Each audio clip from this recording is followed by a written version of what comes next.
चलिए दोस्तों, करते हैं आज की क्लास को शुरुआत। आज की क्लास में बेटा मैं आप सब लोगों को जो टॉपिक करवाने वाला हूं, इसका नाम है कैश फ्लो स्टेटमेंट। और मैं आप सब लोगों को बता दूं, कैश फ्लो स्टेटमेंट को जब मैंने स्टार्टिंग से आप लोगों के साथ कंटिन्यू किया है, कैश फ्लो स्टेटमेंट का जो ये टॉपिक है, मैं आप सब लोगों को बता दूं, कैश फ्लो स्टेटमेंट को बेसिकली अगर हम लोग बात करेंगे on the basis of financial statement, हम लोग कैश फ्लो स्टेटमेंट को लेकर चलेंगे। और मैंने जैसा कि आपको बताया, एक होता है कैश का इनफ्लो और एक होता है बेटे कैश का आउटफ्लो। और जैसा कि मैंने आपको बताया था, तीन activities, there are three types of activities for, first one is cash from operating activity, second one is cash from investing activity and third one is cash from financial activity. There are three activities for cash flow state. अगर हम लोग इसमें देखकर चलेंगे तो first of all मैंने आप लोगों को ये बता दिया था कि कैश फ्रॉम ऑपरेटिंग एक्टिविटीज कैसे बनेगा, इन्वेस्टिंग एक्टिविटीज कैसे बनेगा, फिनेंशियल एक्टिविटीज कैसे बनेगा, ये सब मैंने आपको बता दिया था। और इसके बाद मैंने आप लोगों को बेटा कैश फ्लो स्टेटमेंट की तीनों एक्टिविटीज का जो फॉर्मेट था, उसको हम लोगों ने इनडायरेक्ट मेथड के साथ कंटिन्यू किया था। इनडायरेक्ट मेथड में मैंने आप लोगों को सबसे पहले नेट प्रॉफिट बताया, बेस बनाना है, और उसमें जो नॉन कैश आइटम्स होती हैं उनको हमें करना होता है बेटे ऐड, और लेस करना होता है नॉन ऑपरेटिंग इनकम्स को। ऐसा मैंने आप लोगों को बताया था। फर्स्ट ऑफ ऑल ये बताओ, इससे रिलेटेड जो मैंने अप टू 13 इलस्ट्रेशंस आप लोगों को करवा दिए, आप लोगों का क्या मानना है, वो वाले इलस्ट्रेशंस आपके हो गए क्या? अप टू 13 इलस्ट्रेशंस अगर आपके हो रहे हैं तो बेटा मैं उससे आगे कंटिन्यू करूंगा। अप टू 13 इलस्ट्रेशंस करवाने के बाद अगर मैं इससे आगे कंटिन्यू करूं, अप टू 13 इलस्ट्रेशंस करवाने के बाद, मैंने आपको बोला था लास्ट क्लास में कि 13 इलस्ट्रेशंस तक आप करिएगा और उसके जस्ट बाद हम लोग 14 एंड ऑनवर्ड्स कंटिन्यू करेंगे। बट आज की जो मेरी क्लास है बेटा, इसमें मैं क्या कर रहा हूं, आप मेरी बात को सुने। मैं इलस्ट्रेशन नंबर 14 और इलस्ट्रेशन नंबर 15, इन दो इलस्ट्रेशंस को मैं आप लोगों को अभी नहीं करवा रहा हूं। इलस्ट्रेशन नंबर 16 के साथ मैं आप लोगों को करवा रहा हूं। आप जरा चेक करिएगा, इलस्ट्रेशन नंबर 16 दे दो।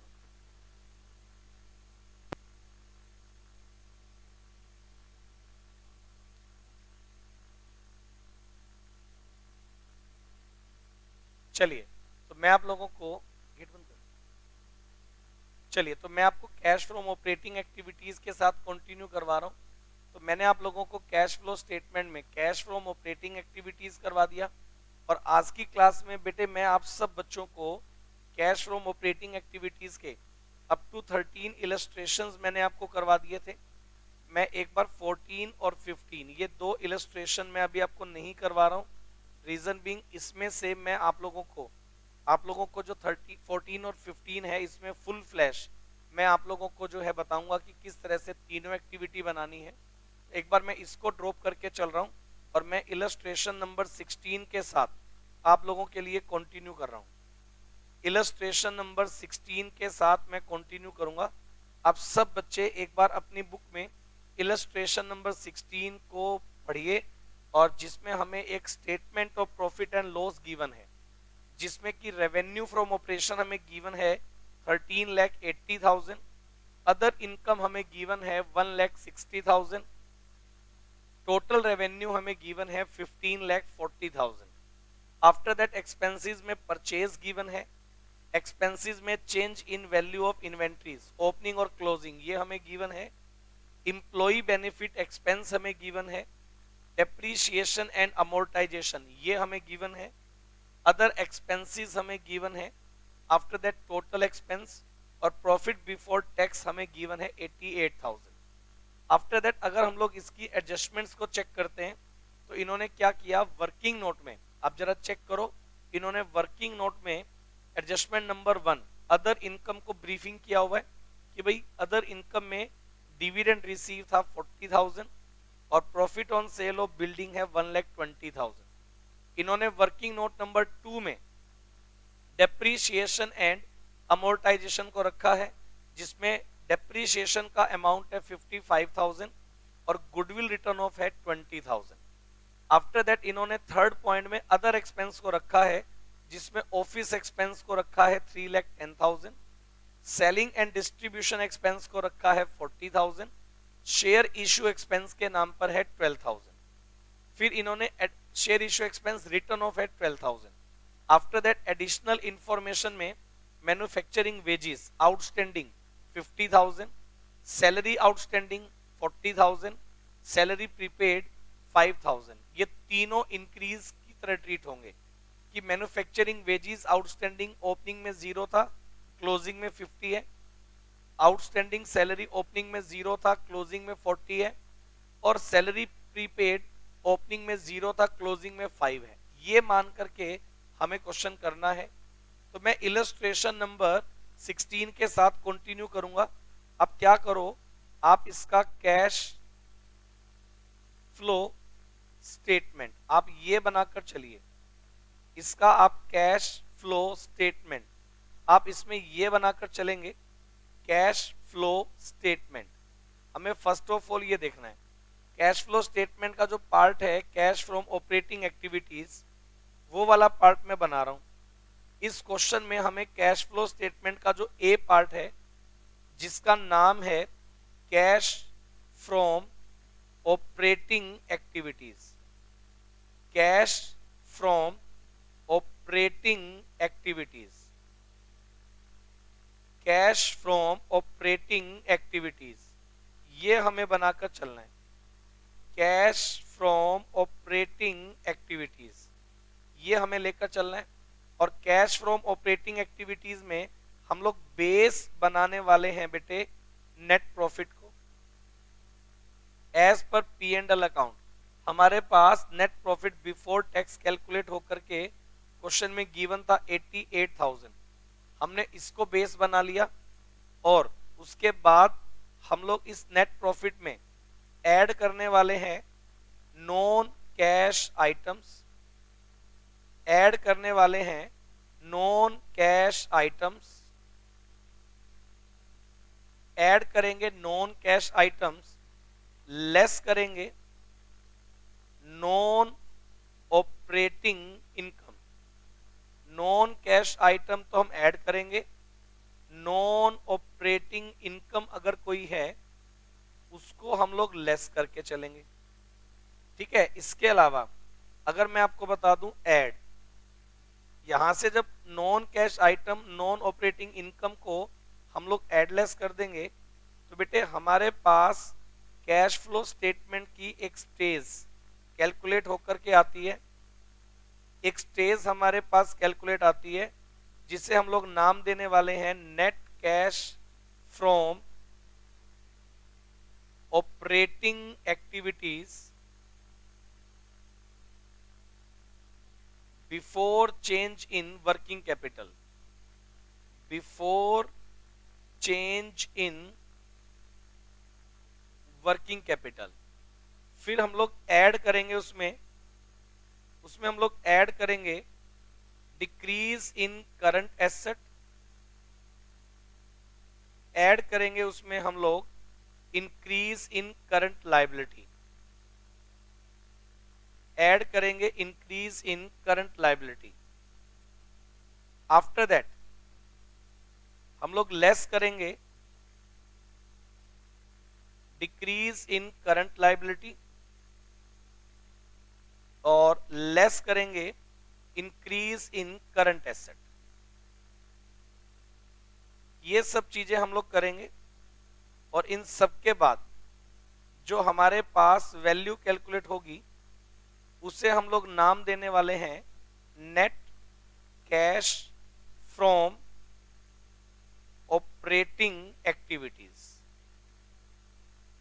Net cash from operating activities. ये वाला टॉपिक मैं आप लोगों के साथ डिस्कस करूंगा बेटे। फर्स्ट ऑफ ऑल आप लोगों का फॉर्मेट बन जाए, फॉर्मेट बनने के बाद हम लोग इसकी कैलकुलेशन जो है वो करना स्टार्ट करेंगे। फटाफट से आप इसका फॉर्मेट बनाओ और फिर मैं इसके अंदर फिगर्स जो हैं वो पुट करना स्टार्ट करता हूं। फटाफट से आप इसको नोट कर लीजिए और मेरे को रिप्लाई कर दीजिए।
चलिए, तो हम लोग क्या करेंगे, आप मेरी बात को समझो जरा ध्यान से। ऑपरेटिंग एक्टिविटीज को अगर मैं लेकर चलूं, फर्स्ट ऑफ ऑल हम लोग क्या करेंगे बेटे, जो क्वेश्चन गिवन है इसको लास्ट से फर्स्ट की तरफ लेकर आना है। अब क्या करो, सुनो मेरी बात ध्यान से। अब क्या करो, सबसे पहली बात, नेट प्रॉफिट बिफोर टैक्स हमें गिवन है 88,000 और हमें क्या करना है, नेट प्रॉफिट से ऊपर क्या है जरा चेक करिए। नेट प्रॉफिट बिफोर टैक्स से ऊपर अगर आप चेक करेंगे तो हमारे पास अदर एक्सपेंस है। नेट प्रॉफिट से ऊपर टोटल है, बट टोटल इन सबका टोटल था ना, तो ऊपर हम लोग चेक करेंगे तो हमारे पास क्या है, अदर एक्सपेंस। अदर एक्सपेंस आप चेक करोगे तो टोटल में हमें लिखा हुआ है 3,62,000। अब क्या करिए, अदर एक्सपेंस को आप नीचे देखो, वर्किंग नोट में इन्होंने बनाकर दिया कि अदर एक्सपेंस की डिटेल क्या क्या है। अदर एक्सपेंस की डिटेल में आपके पास ऑफिस एक्सपेंस है 3,10,000, अदर एक्सपेंस में सेलिंग एक्सपेंस है 40,000 और अदर एक्सपेंस में आपके पास share issue expense written off है। तो क्या करना है, सुनो बेटा, जो अदर एक्सपेंस में जो फिगर ऐसी हैं, जो फिगर कैश आइटम है उनको छोड़ दो, और जो नॉन कैश आइटम है जैसा कि आपको मैंने बताया ऐड करना है। तो मैं आपको बता दूं, जो ऑफिस एक्सपेंस है कैश फिगर है, सेलिंग एक्सपेंस है ये भी कैश की आइटम है, but share issue expense written off, ये देखो मैं स्क्रीन पर क्या कर रहा हूं, share issue expense written off, share issue expense written off. बेटे share issue expense written off ये अमाउंट कितना है, share issue expense written off के नाम पर 12,000 का अमाउंट है, इसको बेटे हमने क्या कर देना है, ऐड कर देना है। ये वाली बात बताओ क्लियर है क्या। मैं अदर देखो मैंने क्या किया, मैंने आपको एक P&L बनाकर दिया और नेट प्रॉफिट निकाल कर दे दिया 88,000। इन्होंने ऊपर दिखाया रेवेन्यू, नीचे दिखाया एक्सपेंस, रेवेन्यू के टोटल में से एक्सपेंस माइनस किया तो नेट प्रॉफिट आ गया। हम लोग वापस से ऊपर बढ़ेंगे और चेक करेंगे जो फिगर्स आपके P&L में माइनस हो रखी हैं लेकिन वो क्या है, नॉन कैश आइटम्स है, उनको सबको क्या करना है, वापस से ऐड करेंगे। तो मैंने जब नेट प्रॉफिट को बेस बनाया 88,000, उससे ऊपर मैंने चेक किया, उससे ऊपर मेरे पास क्या था, अदर एक्सपेंस। तो अदर एक्सपेंस में क्या क्या फिगर है, अगर अदर एक्सपेंस कैश एक्सपेंस है फिर तो ऐड नहीं करना, लेकिन अगर नॉन कैश है तो ऐड करना है। तो हमने देखा अदर एक्सपेंस की डिटेल में, अदर एक्सपेंस में ऑफिस एक्सपेंस है, अदर एक्सपेंस में सेलिंग एक्सपेंस है, अदर एक्सपेंस में share issue expense written off है। तो हमने जो share issue expense written of का अमाउंट है उसको वापस से क्या कर दिया बेटे, ऐड। वापस से आ जाओ P&L में, अदर एक्सपेंस के ऊपर क्या लिखा हुआ है, डेप्रीशिएशन एंड अमोर्टाइजेशन। पहले सब लोग बताओ ये वाली बात आपको क्लियर है क्या। डेप्रीशिएशन एंड अमोर्टाइजेशन में अगर आप चेक करेंगे तो अमाउंट कितना है बेटा, 75,000, लेकिन 75,000 की डिटेल क्या है, तो वो हमें इन्होंने बनाकर दिया। इसमें हमारे पास फर्स्ट ऑफ ऑल डेप्रीशिएशन के नाम पर है 55,000, डेप्रीशिएशन के नाम पर है 55,000, वापिस से ऐड करना पड़ेगा बिकॉज नॉन कैश आइटम है। इसके अलावा गुडविल रिटर्न ऑफ के नाम पर है 20,000, गुडविल रिटर्न ऑफ के नाम पर है 20,000, ये ऐड करेंगे। इसके ऊपर क्या जरा चेक करें, देखिए नेट प्रॉफिट में ये सब बातें ऐड करनी है। तो नेट प्रॉफिट में हमने क्या किया, डेप्रीशिएशन एंड अमोर्टाइजेशन को भी ऐड कर दिया। डेप्रीशिएशन एंड अमोर्टाइजेशन से ऊपर क्या है हमारे पास, employee benefit expense. Employee benefit expense का जो अमाउंट है, अगर आप प्रैक्टिकली देखें तो इंप्लॉई बेनिफिट का मतलब हमारे पास 1,15,000 है, लेकिन employee benefit expense cash expense होता है, उसका कुछ नहीं करना। उसके ऊपर आ जाओ, closing and opening inventory. Opening inventory था 1 लाख, क्लोजिंग इन्वेंट्री था 1,30,000। तो एक बात बताओ, change in value of inventory, opening में स्टॉक आपके पास है 1 लाख, क्लोजिंग में स्टॉक आपके पास है 1,30,000। तो मेरे को ये बताओ चेंज इन स्टॉक कितना हुआ, इंक्रीज हुआ या डिक्रीज हुआ। फर्स्ट ऑफ ऑल ये बताओ, फटाफट से आपके रिप्लाई का मैं वेट करूंगा, बताइए। स्टॉक आपके पास 1 लाख से 1,30,000 हो रहा है, दैट मींस आपका जो स्टॉक है वो क्या हो रहा है, increase. Increase in stock that means increase in current asset. तो देखिए अगर हम लोग बात करेंगे इंक्रीज इन करंट एसेट, तो स्टॉक या इन्वेंट्री अगर 30,000 का इंक्रीज हो रहा है तो हम लोग उसको क्या करने वाले हैं बेटे, लेस करने वाले हैं। इंक्रीज इन स्टॉक को हम लोग क्या करने वाले हैं, लेस करने वाले हैं। चलिए वापस से ऊपर बढ़ते जाओ। फर्स्ट ऑफ ऑल मैंने नेट प्रॉफिट लिया, अदर एक्सपेंस में एक नॉन कैश आइटम थी, ऐड किया। Depreciation and amortisation non cash था, ऐड कर दिया। इंप्लॉई बेनिफिट कैश था, छोड़ दिया। Change in value of inventory treat कर दिया। उससे ऊपर चेक करो क्या है, purchase of inventory. Purchase of inventory हमारा कैश एक्सपेंस है, कुछ भी ट्रीट नहीं करना। सब लोग बताओ ये वाली बात क्लियर है क्या? उससे ऊपर आ जाओ। उससे ऊपर हमारे पास टोटल रेवेन्यू, उससे ऊपर हमारे पास क्या है, अदर इनकम। अदर इनकम के नाम पर मेरे पास कितना अमाउंट है, 1,60,000। लेकिन आप फिर से चेक करो जरा अपने नीचे नोट टू अकाउंट में अदर इनकम की डिटेल में क्या क्या है। बताइए अदर इनकम के नाम पर हमारे पास क्या क्या अमाउंट है। तो भाई अदर इनकम के नाम पर जो मेरे पास अमाउंट है, एक तो है डिविडेंड रिसीव 40,000 और एक है profit on sale of building 1,20,000। तो क्या करिएगा, डिविडेंड रिसीव के नाम पर है 40,000। सबसे पहली बात, जो नॉन ऑपरेटिंग इनकम है डिविडेंड रिसीव, डिविडेंड रिसीव ये अमाउंट है 40,000। ये लीजिए डिविडेंड के नाम पर 40,000 का अमाउंट है, ये लेस कर दीजिए। इसके बाद आप चेक करो profit on sale of building, profit on sale of building, profit on sale of building. Building को अगर हम लोग सेल करते हैं उसमें प्रॉफिट आपका कितना आ रहा है, 1,20,000। वो भी नॉन ऑपरेटिंग इनकम था, उसको भी आप लेस कर दो। अब सब बच्चे मेरे को ये वाली बात बताओ, आपको ये समझ में आया क्या? मैं क्या कर रहा था वापस से समझ लो। बेटे मैंने ना बेस किसको बनाया, नेट प्रॉफिट को।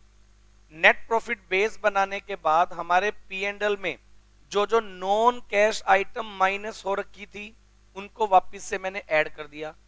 जो जो नॉन ऑपरेटिंग इनकम ऐड हो रखी थी उनको मैंने वापस से माइनस कर दिया। ऐसा करने से हमारे पास जो वैल्यू कैलकुलेट होकर के आई वो हमारे पास आ गई, ये देखिए 88,000 प्लस 12,000 प्लस 55,000 प्लस 20,000 माइनस करेंगे 40 माइनस करेंगे 120। बेटा जब मैं इन सबको डील करता हूं तो ये वैल्यू मेरे पास कैलकुलेट होकर के आ गई इस स्टेज पर 15,000। मतलब यहां मेरे पास net cash before change in working capital मेरे पास ये अमाउंट आ गया 15,000। आफ्टर दैट हम लोग क्या करेंगे, decrease in current asset, increase in current liability, decrease in current liability और इंक्रीज इन करंट एसेट, ये हम लोग लेकर चलेंगे। तो भाई डिक्रीज इन करंट एसेट, फटाफट से मेरे को बताओ डिक्रीज इन करंट एसेट का जो अमाउंट है वो कितना है। एक एक करके उठाते हैं। पी एंड एल की सारी फिगर आ गई थी, एडिशनल इंफॉर्मेशन चेक करो। एडिशनल इंफॉर्मेशन में मैन्युफैक्चरिंग वेजेस आउटस्टैंडिंग 50,000 का अमाउंट है, चेक करो मिल गया क्या। मैन्युफैक्चरिंग वेजेस आउटस्टैंडिंग 50,000 इंक्रीज हो रहा है, increase in current liability, manufacturing wages outstanding increase in current liability कितना अमाउंट है बेटे, 50,000, ये आ गया। चलो इसके बाद salaries outstanding 40,000, salaries outstanding increase हो रहा है, ये लीजिए सैलरीज आउटस्टैंडिंग इंक्रीज हो रहा है, सैलरीज आउटस्टैंडिंग इंक्रीज हो रहा है 40,000, ये ऐड कर दो। चलो after that prepaid salary, prepaid salary कितना अमाउंट है 5,000। प्रीपेड सैलरी इंक्रीज हो रहा है, increase in current asset, prepaid salaries, prepaid salaries कितना अमाउंट इंक्रीज हो रहा है 5,000, ये लीजिए इसको हम लोग क्या कर देंगे बेटे, लेस। सब लोग मेरे को ये वाली बात बता दो क्लियर है क्या। इन सबको एड लेस करने के बाद इन सब का इंपैक्ट ये आ रहा है 50 प्लस 40 माइनस में 30 प्लस 5, तो कुल मिलाकर इन चारों का इंपैक्ट आ गया 55,000। सब लोग मेरे को ये वाली बात बता दो, ये वाली बात आपको क्लियर है क्या? सही है। तो मेरे पास net cash from operating activities before change in working capital ये तो आ गया 15,000। फिर हम लोग add decrease in current asset, add increase in current liability, और इनका जो रिवर्स है वो हम लोग कर देंगे लेस। इन सबको ऐड लेस करके वैल्यू आ गई 55,000। क्या करेंगे? 15,000 प्लस 55, ये वैल्यू मेरे पास कैलकुलेट होकर के आ गई 70,000। सब लोग मेरे को इतना बता दो, ये सबको क्लियर है क्या? सही है। कैश फ्रॉम ऑपरेटिंग एक्टिविटीज ये मेरे पास कैलकुलेट होकर के आ गया बेटे 70,000। सब लोग बताओ यस या नो, बोलिए क्लियर है क्या? ठीक। इसी तरह के क्वेश्चन की प्रैक्टिस मैं फिर से करवा रहा हूं, अब जरा चेक करो। इसी तरह के क्वेश्चन की प्रैक्टिस में क्वेश्चन नंबर 17 में आपको करवा रहा हूं। अगर बेटे मैं आप लोगों को क्वेश्चन नंबर 17 करवाता हूं, अगर मैं आप लोगों को क्वेश्चन नंबर 17 करवाता हूं, तो ये देखिएगा क्वेश्चन नंबर 17 में हम लोग बनाने वाले हैं cash from operating activities, cash from operating activities, cash from operating activities.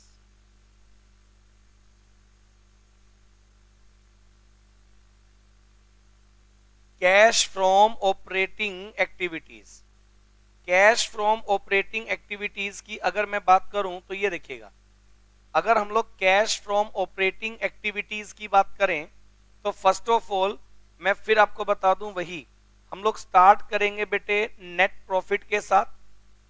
आप जरा चेक करो, क्वेश्चन में हमें एक P&L स्टेटमेंट ऑफ P&L बनाकर दिया, जिसमें फर्स्ट ऑफ ऑल है रेवेन्यू फ्रॉम ऑपरेशन, एक्सपेंसेस के नाम पर परचेज है, change in value of inventory है, इसके अलावा हमारे पास अदर एक्सपेंस है।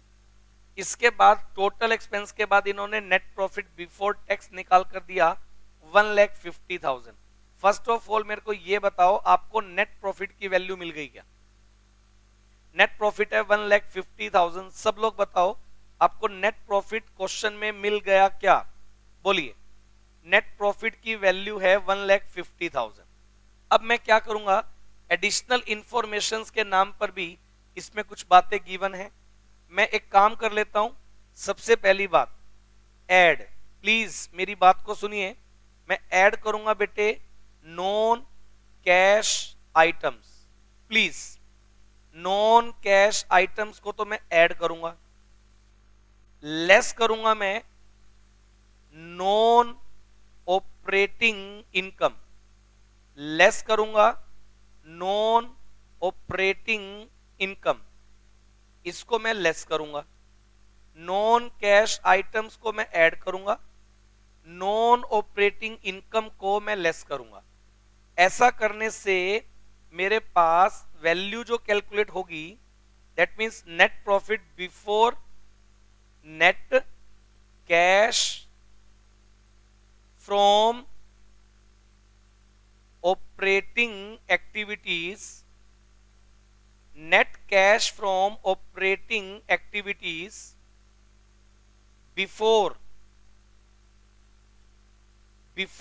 change in working capital।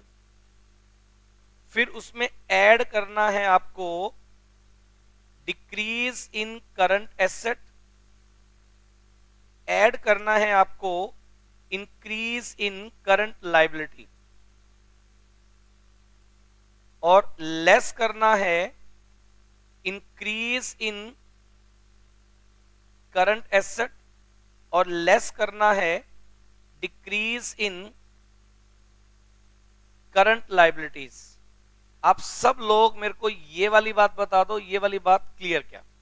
And in सब ऑल दीज थिंग अगर हम लोग बात करें, यहां से हम लोग कैलकुलेट करने वाले हैं आपके लिए net cash from operating activities, net cash from operating activities, ये वाला टॉपिक मैं आपको यहां कैलकुलेट करके दूंगा। Net cash from operating activities, ये वाला पॉइंट आपका कैलकुलेट होगा। तो बेटे अगर मैं वापस से स्टार्ट करूं, ये देखो आप, फर्स्ट ऑफ ऑल हम कहां से स्टार्ट करेंगे? नेट प्रॉफिट के साथ। नेट प्रॉफिट की वैल्यू हमारी कितनी है? अब बताओ जरा, नेट प्रॉफिट हमें कितना गिवन है बेटे? नेट प्रॉफिट हमें गिवन है, यहां नेट प्रॉफिट का अमाउंट गिवन है 1,50,000। यहां से मैं आपके साथ कंटिन्यू करूंगा और मैं जो एडजस्टमेंट्स गिवन है मैं इनको पढ़ लूं एक बार। नेट प्रॉफिट है 150, एडजस्टमेंट में क्या क्या है पढ़ो। इन्होंने बोला adjustment number 1, additional information, trade receivable decrease by 30,000 during the year. चलो मैं एक काम कर लेता हूं, जितनी भी आपकी एडजस्टमेंट्स हैं वो डील कर लेता हूं। ट्रेड रिसीवेबल आपकी डिक्रीज कितने से हुई है? 30,000। आप मेरे को एक बात बताओ, ट्रेड रिसीवेबल आपकी करंट एसेट है या नहीं है? अगर ट्रेड रिसीवेबल डिक्रीज हो रहा है, ये देखिएगा ट्रेड रिसीवेबल आपका कितना डिक्रीज हुआ, फटाफट से बता दो। 30,000 डिक्रीज हुआ, decrease in trade receivable add करना पड़ेगा, मैंने कर दिया। उसके बाद prepaid expense increase by 5,000। Prepaid expense current asset है, इंक्रीज करना है, ये लो। प्रीपेड एक्सपेंस इंक्रीज हुआ तो ये लीजिए, प्रीपेड एक्सपेंस का जो अमाउंट है, प्रीपेड एक्सपेंस के नाम पर इनके पास है 5,000 इंक्रीज हुआ है, लेस करना है, ये मैंने कर दिया। फिर हमें लिखा trade payable decrease by 15,000। Trade payable liability होता है, ट्रेड पेबल लाइबिलिटी होता है, डिक्रीज करो। ट्रेड पेबल अगर डिक्रीज होगा, decrease in current liability. Trade payable अगर डिक्रीज होता है, ट्रेड पेबल कितना अमाउंट है ट्रेड पेबल के नाम पर? ट्रेड पेबल 15,000 अगर डिक्रीज होता है तो ये लीजिए, ये मैंने लेस कर दिया। उसके बाद outstanding expense increase by 3,000। Outstanding expense को 3,000 रुपए से इंक्रीज करना है। बेटे आउटस्टैंडिंग एक्सपेंस को अगर 3,000 से करना है इंक्रीज, तो सुनो मेरी बात, आउटस्टैंडिंग एक्सपेंस को 3,000 से अगर अपन ने इंक्रीज करना है तो आउटस्टैंडिंग एक्सपेंस इंक्रीज करोगे, ये लीजिए आउटस्टैंडिंग एक्सपेंस अगर आप इसको इंक्रीज करते हो, आउटस्टैंडिंग एक्सपेंस जरा देखिए 3,000 से इंक्रीज करेंगे ऐड हो जाएगा। चलो आउटस्टैंडिंग एक्सपेंस के बाद फिर हमारे पास है ऑपरेटिंग एक्सपेंस। पॉइंट में क्या लिखा है? Operating expense include depreciation ₹25,000। चलिए आप मेरे को बताइए, ऑपरेटिंग एक्सपेंस में डेप्रीशिएशन का अमाउंट है, डेप्रीशिएशन के नाम पर ऑपरेटिंग एक्सपेंस का कितना अमाउंट है? बोलिए। डेप्रीशिएशन के नाम पर 25,000 रुपए, 25,000 ऑपरेटिंग में ऐड हुआ, वापिस से ऐड कर दीजिए। सब लोग मेरे को बताओ ये वाली बात आपको क्लियर है क्या? चलिए इतना काम करने के बाद ये तो आ गई बेटा इसकी सारी एडजस्टमेंट्स। अब मैं पी एंड एल की फिगर्स को लेकर चलने वाला हूं। अब चेक करो जरा, पी एंड एल की फिगर्स को लेकर अगर करें, नेट प्रॉफिट बिफोर टैक्स हमें दिया था, उससे ऊपर क्या था? पी एंड एल जो गिवन है उससे ऊपर चलो, पी एंड एल में अदर एक्सपेंस था वो डील हो गया। उससे ऊपर है change in value of inventory. Inventory की वैल्यू 2,50,000 से डिक्रीज होकर 2 लाख हो रही है, तो change in value of inventory 50,000 down आ गया। डिक्रीज इन इन्वेंट्री, बताओ क्या करना है?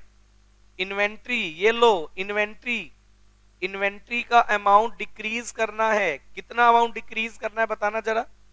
इन्वेंट्री के नाम पर 50,000 डिक्रीज हो रहा है, ऐड करना है, ये लीजिए, ये मैंने ऐड कर दिया। Decrease in value of inventory add कर दो, कर दिया। चलो decrease in value of inventory के बाद फिर हमें लिखा हुआ है परचेज। परचेज का अमाउंट आपका हो गया। परचेज के ऊपर रेवेन्यू फ्रॉम ऑपरेशन, और कोई भी other non operating expense, non operating income कुछ भी आपके पास फर्दर नहीं है। तो आप मेरे को एक बात बताइए, नेट प्रॉफिट की वैल्यू आ गई 1,50,000, क्या करिएगा, नेट प्रॉफिट में ऐड करो 25,000, तो ये वैल्यू आ गई 1,75,000। चलो फटाफट से मेरे को ये वाली बात बताओ, ये वाली बात आपको क्लियर है क्या? आफ्टर दैट हम लोग क्या करेंगे, इसमें ये सब बातें, ये वाली बात आ गई 1,75,000 यहां। चलो इन सब का इंपैक्ट भी बताओ। देखिए 30 प्लस हो रहा है, 50 प्लस हो रहा है, 3,000 प्लस हो रहा है, माइनस करेंगे 5,000, माइनस करेंगे 15,000, 63,000 आपका माइनस हो रहा है। इन सब बातों को एडलेस करके 175 माइनस 63, तो ये वैल्यू आ गई 1,12,000। आप सब लोग मेरे को ये वाली बात बता दो, इतना आप लोगों को क्लियर है क्या? आप सब लोग मेरे को ये वाली बात बताओ, कैश फ्रॉम ऑपरेटिंग एक्टिविटीज 1,12,000 ये मेरे पास आ रहा है, मैंने कुछ गलत किया है क्या? अरे मैंने इसको माइनस कर दिया भाई, ऐड करना है प्लीज, मैं कुछ गलत कर गया, मेरे को लग रहा है ये माइनस कर दिया मैंने बाय मिस्टेक, ऐड करना है। 1,75,000 प्लस 63, ये वैल्यू आएगी 2,38,000, सॉरी 2,38,000, ये अमाउंट आपका कैलकुलेट होकर के आएगा। सब बच्चे, सब लोग मेरे को ये वाली बात बताएं, ये वाली बात आप सब लोगों को क्लियर है क्या? बोलिए, हो जाएगा इतना? चलिए आफ्टर दैट हम लोग क्या करेंगे, सुनो मेरी बात बिल्कुल ध्यान से समझ के चलिए, आप मेरी बात को ध्यान से समझ के चलें। हम लोग क्या करने वाले हैं, ये तो सब मैंने कर दिया। अब इसके बाद अगर आप इससे आगे का क्वेश्चन चेक करें, क्वेश्चन नंबर 18, अब चेक करो क्वेश्चन नंबर 18 में हमारे पास P&L का ओपनिंग और क्लोजिंग दोनों बैलेंस है। डेप्रीशिएशन ऑन फिक्स्ड एसेट हमें दिया हुआ है 12,500, अमोर्टाइजेशन ऑफ गुडविल हमें गिवन है, loss on sale of machine हमें गिवन है, प्रोविजन फॉर टैक्स हमें गिवन है, ट्रांसफर टू जनरल रिजर्व हमें गिवन है, decrease in trade receivable, decrease in trade payable, outstanding expense on April 1st 2017, outstanding expense on 31st March 2018, outstanding expense का opening और closing दोनों balance given है। और उसके बाद प्रीपेड एक्सपेंस ओपनिंग में तो है बट क्लोजिंग डेट में नहीं है, तो मैं ये अज्यूम कर लूंगा कि मेरे पास ओपनिंग में हमारे पास प्रीपेड एक्सपेंस है, क्लोजिंग में नहीं है, दैट मींस डिक्रीज हो गया। तो चलिए अगर मैं इसी तरह के फॉर्मेट में उसको अप्लाई करके दिखाता हूं, क्वेश्चन नंबर 18 में मैं इसको डील कर रहा हूं बेटे। क्वेश्चन नंबर 18 में cash flow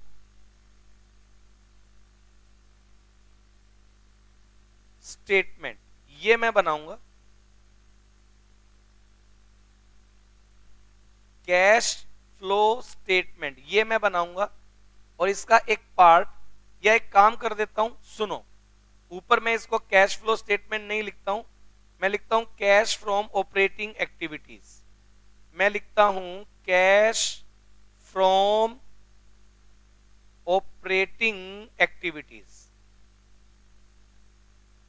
cash from operating activities, ये हम लोग लिखते हैं कैश फ्रॉम ऑपरेटिंग एक्टिविटीज, ये हम लोग लिखते हैं।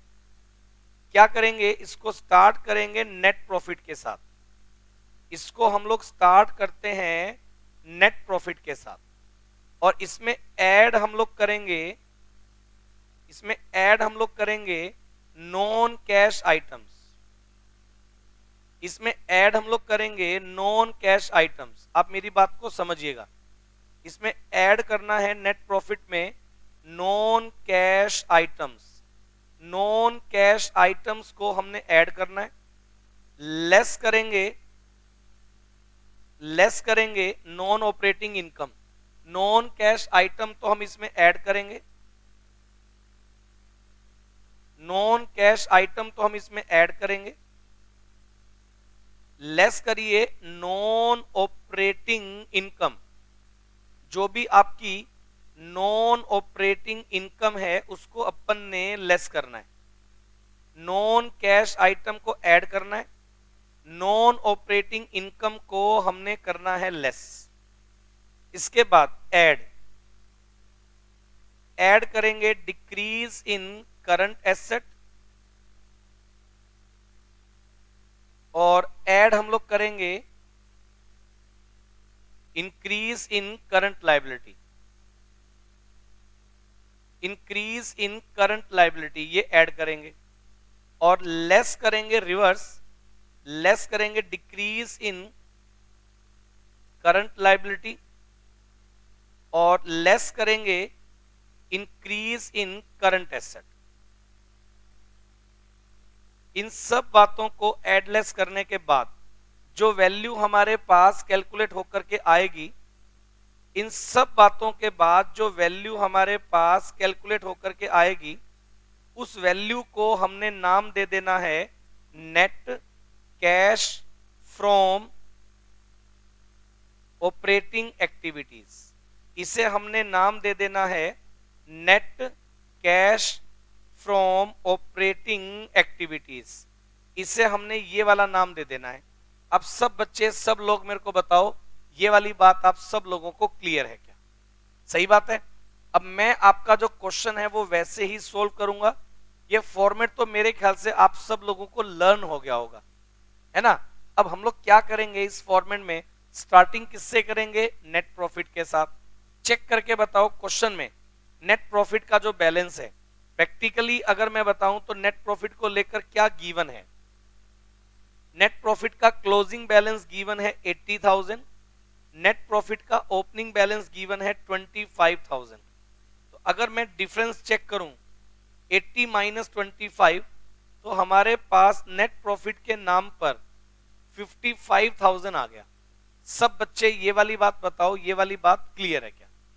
नेट प्रॉफिट के नाम पर 55,000, ओपनिंग बैलेंस और क्लोजिंग बैलेंस दोनों का जो डिफरेंस है वो नेट प्रॉफिट हमारा करंट ईयर का होगा। फर्स्ट ऑफ ऑल तो उसको लेना है। नेट प्रॉफिट आने के बाद फिर हम लोग क्या करने वाले हैं, सुनो। नेट प्रॉफिट आने के बाद फिर हम लोग क्या करेंगे, लिखा गया depreciation on fixed asset. Fixed asset पर डेप्रीशिएशन कितना लगाया है? Depreciation on fixed asset, fixed asset पर डेप्रीशिएशन आपका लगा 12,500। ये लीजिए, ये हमने कर दिया add. Depreciation on fixed asset के बाद amortisation of goodwill, point two point चलते जाओ। अमोर्टाइजेशन ऑफ गुडविल, तो बताइए अमोर्टाइजेशन ऑफ गुडविल, गुडविल को राइट ऑफ किया गया। अमोर्टाइजेशन ऑफ गुडविल, आपने गुडविल को कितना राइट ऑफ किया है? 8,000 राइट ऑफ किया है। ऐड कर दो। जो जो बातें अपन ने P&L में ऐड कर दी, जिनका इंपैक्ट आपके प्रॉफिट पर आ चुका है, उनको सबको ऐड करना पड़ेगा। उसके बाद इन्होंने लिखा loss on sale of machinery. Loss on sale of machinery के नाम पर कितना अमाउंट है? Loss on sale of machinery के नाम पर, loss on sale of machinery, loss on sale of machinery के नाम पर इनके पास अमाउंट है 20,000। ये ऐड हो जाएगा। अच्छा, उसके बाद प्रोविजन फॉर टैक्स और ट्रांसफर टू जनरल रिजर्व, ये दो बातें आ गई। इन्होंने थोड़ा गड़बड़ कर दिया भाई। सुनो मेरी बात, एक छोटा सा पॉइंट चेंज कर रहा हूं, छोटा सा चेंज कर रहा हूं, छोटा सा चेंज कर रहा हूं। क्या चेंज कर रहा हूं सुनिए। यहां जो हमें नेट प्रॉफिट लेना होता है, ये नेट प्रॉफिट हमें लेना होता है नेट प्रॉफिट बिफोर टैक्स। सुनो मेरी बात, नेट प्रॉफिट बिफोर टैक्स लेना होता है, नेट प्रॉफिट बिफोर टैक्स लेना होता है। और इसके लिए मैं एक वर्किंग नोट बनवा रहा हूं, ये देखना जरा इधर। ये तो हमारा कैश फ्लो स्टेटमेंट बन रहा है इधर। ये देखिए provision, sorry, profit for the current year, profit for current year. Current year का जो प्रॉफिट रहा था वो 80,000 क्लोजिंग था और 25,000 ओपनिंग था। तो बीच का जो डिफरेंस है 55,000, ये हमारे पास आ गया, ये हमारे पास आ गया 55,000। क्या करिएगा, ऐड। एक तो ट्रांसफर टू रिजर्व जो अपन ने किया हुआ है वापिस से ऐड कर दो। ट्रांसफर टू रिजर्व हमने कितना किया हुआ है जी, 30,000, वापिस से ऐड कर दो। और एक आप बताओ प्रोविजन फॉर टैक्स कितना है, प्रोविजन फॉर टैक्स कितना है बेटे, प्रोविजन फॉर टैक्स के नाम पर है 15,000, ये भी ऐड कर दो। इन दोनों को जब आप ऐड कर दोगे 55 प्लस 30 प्लस 15, आप इनको ऐड कर दो, ये वैल्यू आ गई 1,00,000 रुपए। ये आपका नेट प्रॉफिट कितना आ गया बेटे, 1,00,000 रुपए। तो हम लोग क्या करेंगे, नेट प्रॉफिट बिफोर टैक्स 1,00,000 रुपए का जो अमाउंट है उसको हम लोग वापिस से ऐड करेंगे। मतलब हमने बेस किसको बनाना है, नेट प्रॉफिट बिफोर टैक्स को बनाना है, 1,00,000 रुपए को। आप सब बच्चे मेरे को ये वाली बात बता दो, क्लियर है क्या, सही है। इसमें हमने डेप्रीशिएशन को ऐड कर लिया, अमोर्टाइजेशन को ऐड कर लिया, loss on sale of machinery को ऐड कर दिया। यहां ये जो प्रॉफिट है ना, ये आफ्टर एप्रोप्रिएशन था, इसमें मैंने ट्रांसफर टू रिजर्व और प्रोविजन फॉर टैक्स दोनों को ऐड करके इसको हमने बिफोर बना दिया। सब बच्चे, सब लोग मेरे को ये वाली बात बताओ, ये वाली बात आपको क्लियर है क्या, बताइए, क्लियर। अब सुनो, इतना काम करने के बाद फिर हमारे पास प्रोविजन फॉर टैक्स आ गया। प्रोविजन फॉर टैक्स के बाद आप पढ़ो क्या है, और जनरल रिजर्व आ गया। फिर लिखा हुआ है डिक्रीज इन ट्रेड रिसीवेबल, बताना जरा कितना है, ट्रेड रिसीवेबल में डिक्रीज कितना है, 22,800।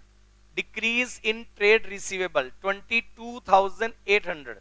क्या करिएगा बताओ, decrease in trade receivable, decrease in current asset हो गया, बताओ कितना है। ट्रेड रिसीवेबल में अगर डिक्रीज होता है 22,800, ये वापिस से मैंने ऐड कर दिया। आगे बढ़ो, decrease in trade payable, trade payable में कितना डिक्रीज हुआ, 4700। ट्रेड पेबल में अगर डिक्रीज होता है तो वो क्या होगा, लेस। 4700 है, ये हमने कर दिया लेस, ये हमने लेस कर दिया। फिर हमें क्या लिखा हुआ है, पढ़ो। ट्रेड पेबल के बाद फिर लिखा हुआ है outstanding expense. Outstanding expense opening में है 5,000, आउटस्टैंडिंग एक्सपेंस क्लोजिंग में है 6,500। इसका मतलब ये हो गया आउटस्टैंडिंग एक्सपेंस का अमाउंट ओपनिंग में 5,000, क्लोजिंग में 6,500 इंक्रीज हो गया। Outstanding expense increase, outstanding expense बेटे अगर इंक्रीज हो गया क्या करिएगा, 1,500 का जो अमाउंट है ऐड कर दो। आउटस्टैंडिंग एक्सपेंस का जो अमाउंट है उसको ऐड कर दो आप। उसके बाद प्रीपेड एक्सपेंस ओपनिंग में है 2,000, क्लोजिंग में है कितना, 0। तो मैं ये मान लूंगा कि प्रीपेड एक्सपेंस आपका क्या हो गया, डिक्रीज। प्रीपेड एक्सपेंस आपका क्या हो गया, डिक्रीज। 2,000 का अमाउंट आपका हो गया डिक्रीज। अब सब लोग मेरे को ये वाली बात बताएं, ये वाली बात आपको क्लियर है क्या, बोलिए बोलिए, क्लियर। अब हम लोग क्या करेंगे, ये सब डील करने के बाद अब हम लोग क्या करेंगे बेटा, ये सब पॉइंट आ गए और इन सब पॉइंट्स के बाद ये देखिएगा, यहां से 1 लाख प्लस 12,500 प्लस 8,000 प्लस 20,000, ये वैल्यू हमारे पास ऐड करेंगे 22,800, ऐड करेंगे 2,000, ऐड करेंगे 1,500, ये सब बातें ऐड हो रही हैं।